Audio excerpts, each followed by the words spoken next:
Yo AutoAce fam!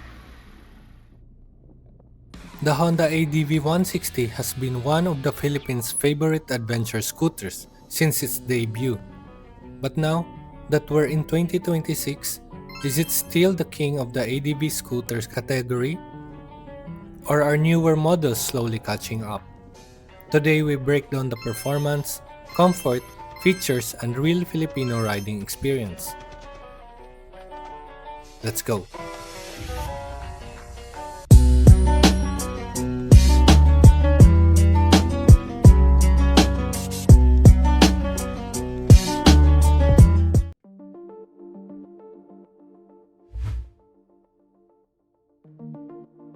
The ADV 160 continues to run Honda's proven 157cc liquid-cooled ESP Plus engine with 15.4 HP, 13.8 Nm torque, CVT transmission. It's smooth, refined, and responsive, perfect for city riding and provincial trips. Acceleration feels stronger than the old 150, and the bike keeps enough power for light touring and long rides.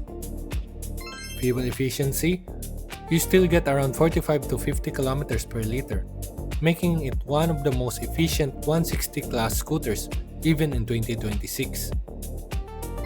Reliable plus efficient, still one of the best engines in the segment.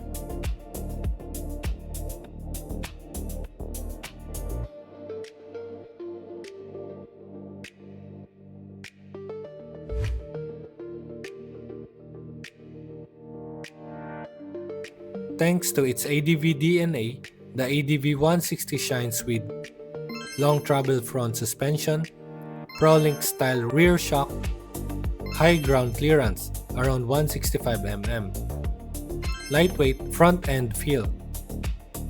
It handles Manila potholes, provincial rough roads, and light off-road trails better than most scooters.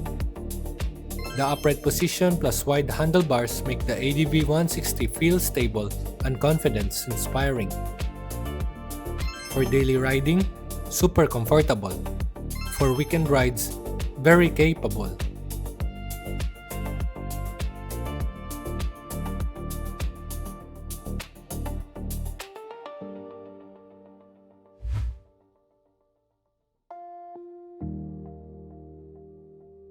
The ADV 160 still offers a very solid feature set.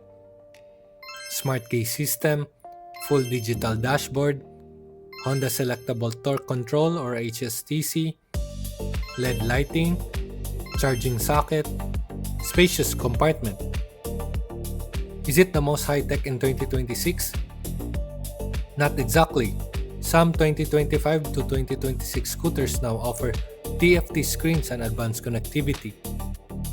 But the ADV 160 still delivers one thing: practical features that riders actually use.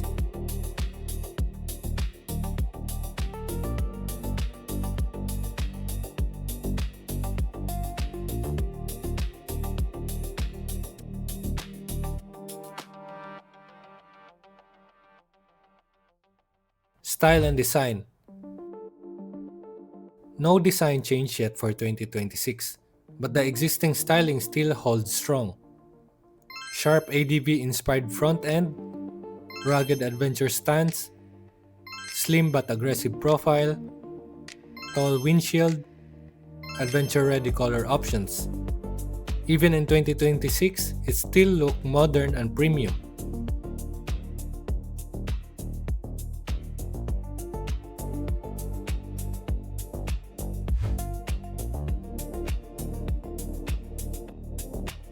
Filipino riders love the ADV 160 because it glides over humps and cracks. It's stable even with a top box and load. Easy to ride in traffic. Capable in rain plus slippery conditions. Perfect for mixed city mountain rides like Antipolo, Tagaytay, Rizal loops. It gives you the comfort of a touring scooter but keeps the agility of a compact one.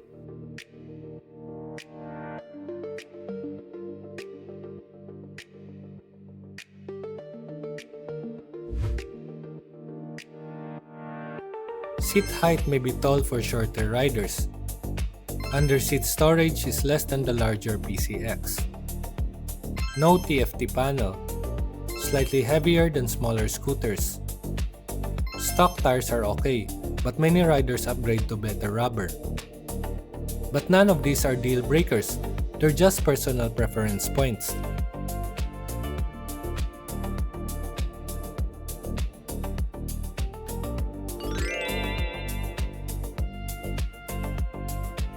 Yes, as of 2026, the Honda ADV 160 remains the king of adventure scooters in the Philippines. Why? Best balance of power, comfort, and efficiency.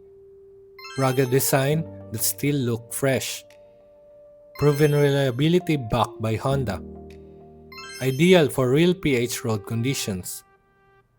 Loved by both beginners and long ride enthusiasts. Unless Honda releases a new model or a competitor releases a major upgrade, the ADV 160 still dominates the adventure scooters space in Philippines. AutoAce fam, if you owned an ADV 160, where would you take it this 2026? Comment your best ride stories below. If this review helped, smash that like, hit subscribe, and ring the bell for more moto content. Ride safe, ride smart. Thanks for watching.